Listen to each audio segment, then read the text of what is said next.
यार बची हुई यार किधर वाला डॉक्टर इम्तियाज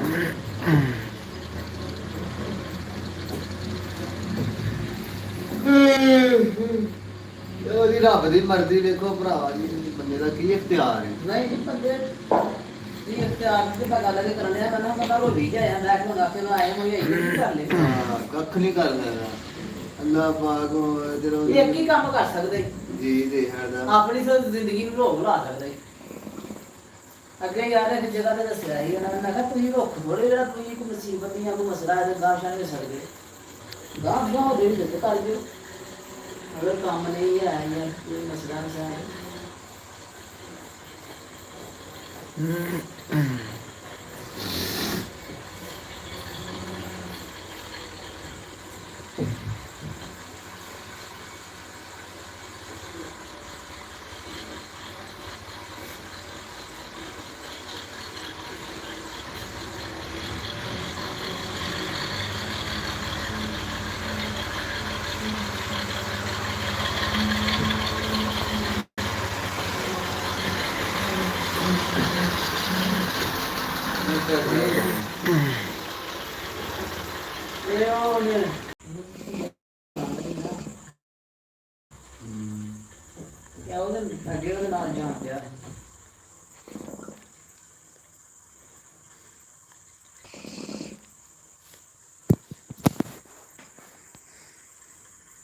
काशी ने मैसेज भी किया तो आवाज नहीं चल रही